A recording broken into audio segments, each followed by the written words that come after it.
Eram 4 da tarde de 14 de maio de 1948.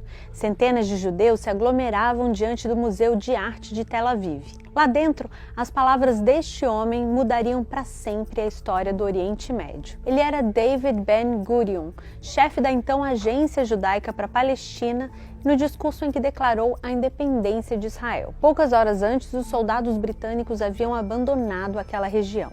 Os judeus celebram e recordam esse momento com alegria, mas o deslocamento em massa de palestinos que viria depois fez com que o dia seguinte, o 15 de maio, passasse a ser o Nakba, ou Dia da Catástrofe para os árabes. E assim se deu a fundação de Israel, país que hoje é uma potência militar, econômica e tecnológica da região. Eu sou Natália Passarinho, da BBC News Brasil, e neste vídeo explico em 3 pontos como foi esse importante, mas turbulento momento histórico. Para começar, vamos voltar aos anos 1880, quando a Palestina formava parte do Império Otomano e estava integrada à região conhecida como Grande Síria. A população palestina era de maioria muçulmana, embora também houvesse cristãos e judeus. Estima-se que este último grupo fosse 5% da população. E por que esse foi um momento chave? Porque foi quando começou a primeira Aliyah, ou seja, a primeira grande onda migratória de judeus à Palestina, considerada por eles a Terra Prometida. Essa migração veio sobretudo do Império Russo,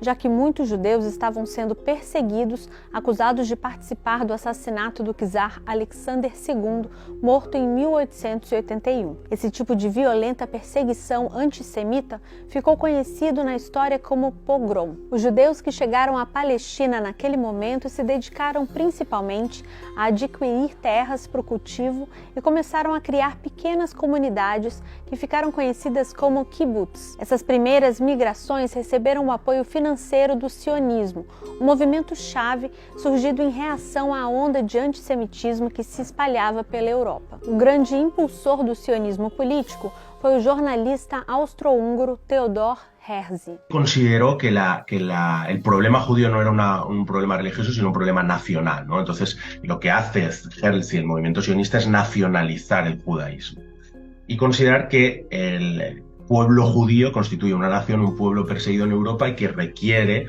un estado refugio em outro lugar. O sionismo buscou apoio internacional e as grandes potências da época discutiram vários possíveis lugares para uma nova pátria judaica: Argentina, Uganda, Madagascar ou mesmo o extremo leste da Rússia. Mas o judaísmo tinha um vínculo histórico e religioso com a Palestina. E a Aliyah, aquela onda de migrações que eu mencionei antes, continuava acontecendo no início do século XX. Foi nessa época, por exemplo, que se fundou o que acabaria virando a cidade de Tel Aviv. Mas o acontecimento decisivo para o futuro da Palestina foi a Primeira Guerra Mundial. Durante esse conflito sanguinário, que deixou milhões de mortos entre 1914 e 1918, o Oriente Médio teve importância especial, e a região que pertencia ao Império Otomano era bastante cobiçada por um dos seus rivais na guerra, o Reino Unido, que controlava o Canal de Suez.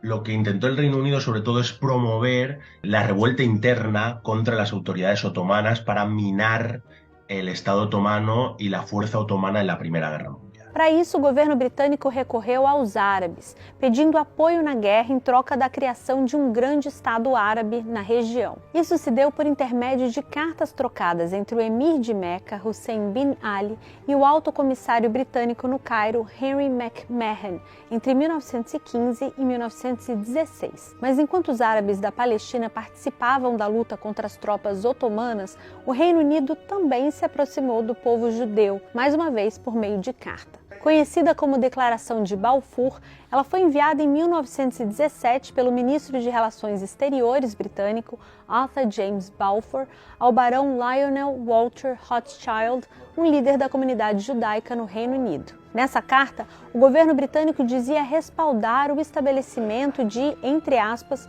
um lar nacional para o povo judeu na Palestina, mas sem prejudicar os direitos das comunidades não judias que viviam ali. Também propunham um mandato britânico para a Palestina após a dissolução do Império Otomano. Paralelamente a essas negociações com árabes e judeus, Em 1916, Londres firmou o Acordo de Sykes-Picot com a França. Nesse acordo, as duas potências definiam como seria a influência e o controle de cada uma delas sobre os territórios otomanos caso ganhassem a guerra. Essa vitória viria em 1918. Em uma conferência de paz, os aliados então dividiram os territórios conquistados dos otomanos. A porção norte, onde estão Síria e Líbano, ficaram sob mandato francês. E a parte sul da Palestina ficou sob mandato britânico. Isso com o endosso da Liga das Nações, a antecessora da ONU. E o que esse mandato significava? Ele previa, entre aspas, colocar a região sob condições políticas, administrativas e econômicas, de forma a assegurar o estabelecimento de um lar nacional judaico e o desenvolvimento de instituições que se autogovernem. Ao mesmo tempo, o texto dizia que era preciso garantir os direitos dos outros setores da população. Naquele momento, a população palestina continuava sendo de maioria muçulmana, embora a porcentagem de judeus já tivesse aumentado para 11%. Um novo censo, feito quase uma década depois, em 1931, mostrava o constante aumento da população judaica ali, diante do antissemitismo que os judeus enfrentavam na Europa. Mas com isso crescia também a tensão entre árabes e judeus. Em 1936, eclodiu uma revolta árabe anti-britânica na Palestina que incluiu uma greve geral de 6 meses e mobilizou milhares de árabes de diversas classes sociais. A demanda era pela independência de um Estado árabe e o fim da imigração judaica.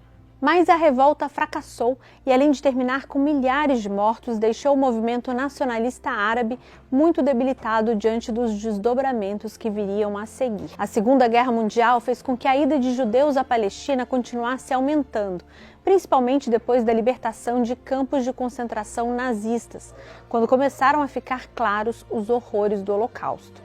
Continuou crescendo a pressão internacional sobre o Reino Unido para que buscasse uma solução aos dilemas da Palestina e a presença britânica na região começou a ser cada vez mais rejeitada, tanto por judeus quanto por árabes. Uma demonstração disso foi o atentado de 22 de julho de 1946 contra o Hotel Rei Davi, em Jerusalém, onde estava instalado o governo do Mandato Britânico da Palestina.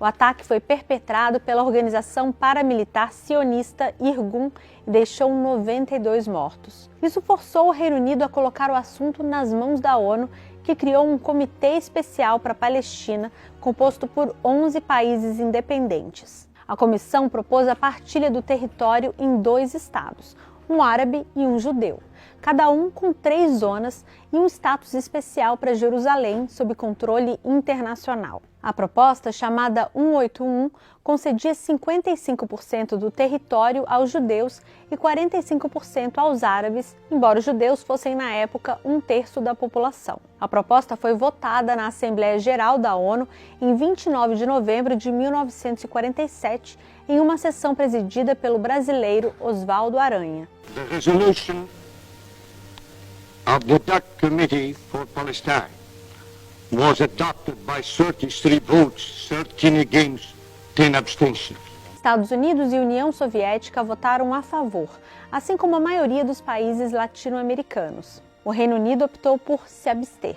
E aqui voltamos ao ponto inicial deste vídeo, em 14 de maio de 1948. Naquele dia, os últimos soldados britânicos abandonaram a Palestina e deram fim a 1/4 de século de mandato. Algumas horas mais tarde, David Ben-Gurion declarou a criação do Estado de Israel. Foi o início da história de um país altamente influente na região, mas também um marco para conflitos ainda mais duros que se arrastam até hoje. A partir das guerras que viriam a seguir e da expansão territorial israelense, mais da metade da população árabe palestina fugiu ou foi expulsa da região, segundo a ONU. Por hoje eu fico por aqui, mas você encontra vários vídeos e reportagens sobre Israel e Palestina no nosso canal no YouTube, nas redes sociais e em bbcbrasil.com. Obrigada e até a próxima!